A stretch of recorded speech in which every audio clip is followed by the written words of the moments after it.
was born and the whole process began again. She couldn't actually remember many times when she had not been pregnant. It made patrolling the ventilation ducts and interior passages of her ship, the Molly Days, a bit difficult at times, but there were always half-grown kittens to go into those few places where she could not fit her belly. "Is that the truth? Well, I'll be. Could I pet her? Would she mind? She's such a pretty cat." "I suppose it would be all right," Janina said with a glance down at her. The girl was already a bit more skittish than usual, and Jessie knew it was because she had opposed this latest pregnancy. Jessie couldn't agree more, but she graciously lifted her head to meet the man's fingers and felt Janina relax somewhat. The man had a gentle touch, and his fingers smelled pleasantly male and of a recent hearty meal. She gave the back of his hand a lick as he pulled it away.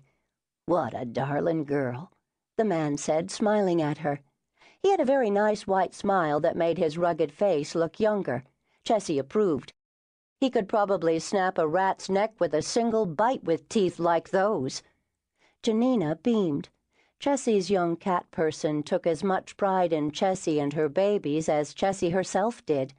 They had been together 10 years, all of Jessie's life, and over half of Janina's, who had been a mere human kitten when Jessie was born and the girl became hers. Some ship's cats considered their cat person to be a cross between a caretaker and a colleague.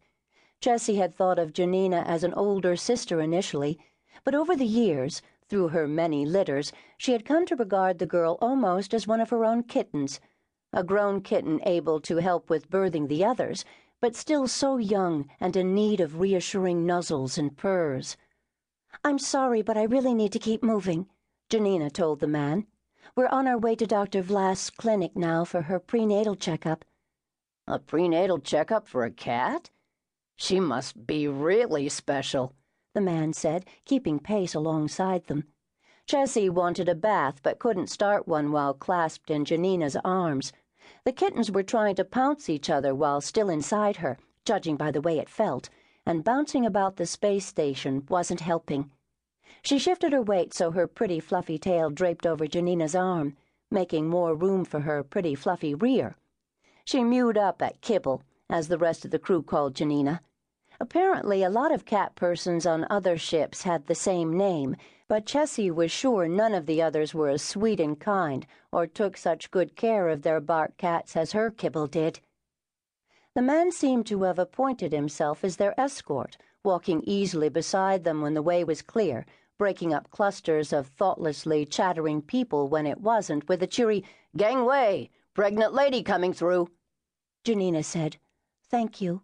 Poor Jessie and her kittens have such a great reputation and fetch such a big price that she hasn't been given enough time to rest between litters, in my opinion. I want Dr. Vlast to check her over and make sure she's okay. I thought her previous litter should have been her last for a while, but I was outvoted." Jessie wished Janina had won. Motherhood had always been easy for her before, but this litter was disturbing. She dreamed of these kittens all the time. She couldn't remember doing that before, or having the cravings she'd had with this pregnancy, like those deliciously crunchy, shiny beetles she'd discovered in the last shipment of fresh fruit from Jumbago Trine. She couldn't seem to get enough of them. Just thinking about them made her hungry. "Those kittens must be worth quite a bit for the crew to risk stressing out Mrs. Pussier like that." Janina told him what the babies from Jessie's last litter had fetched, a price that made the man whistle in appreciation. "As much as that, eh?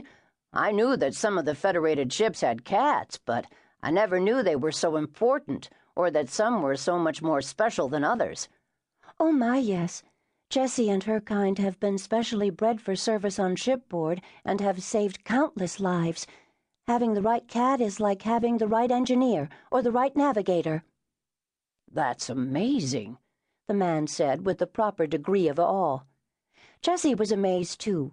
This man must be serving on very low-class ships not to know the importance of Barque Cats, to have missed the story of the founding of her breed and profession. The entire crew loved to tell the story, over the comm or when getting together with the crews of other ships. A ship's Barque Cat was a great brag.